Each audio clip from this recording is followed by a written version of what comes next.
कराची में खतरनाक और मखदूश इमारतों के खिलाफ कार्रवाई तेज करने का फैसला कर लिया गया है। SBCA के मुताबिक मानसून से कबल 59 इंतहाई खतरनाक इमारतें फौरी मस्मार की जाएंगी। मजीद इस बारे में जानते हैं डॉन न्यूज़ के नुमाइंदे आसिम खान से। आसिम, अपडेट कीजिएगा।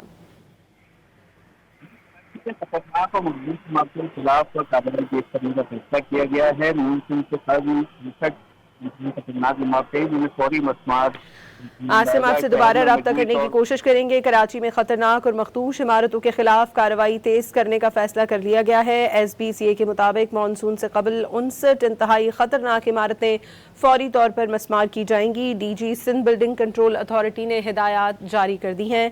कराची में मजमूई तौर पर 584 खतरनाक इमारतों की निशानदही की गई है। DG SBCA के अहकामात पर कार्रवाई का फैसला कर लिया गया है। एक बार फिर से राब्ता बहाल हुआ है आसिम खान से। जी आसिम। कराची में खतरनाक और मजबूत इमारतों के खिलाफ कार्रवाई तेज करने का फैसला किया गया है। मानसून से कबल 59 इंतहाई खतरनाक इमारतें हैं जिन्हें मस्मार किया जाएगा। शहर में मजमूई तौर पर 584 खतरनाक इमारतों की निशानदेही की गई है। जिला जनूबी में सबसे ज्यादा 442 इमारतें हैं। 95 तारीखी हेरिटेज इमारतें भी खतरनाक करार पाई गई हैं, जिसमें हेरिटेज जी, इमारतों के रिकॉर्ड की तकमील SBCA से तलब की गई है और SBCA और जिला इंतजामिया मुश्तरका कार्रवाई में ये इमारतें खाली कराएगी और इंसानी जानें बचाने के लिए फौरी तौर पर इन पर इंतजामी कार्रवाई की जाएगी। बहुत शुक्रिया आसिम खान आपका।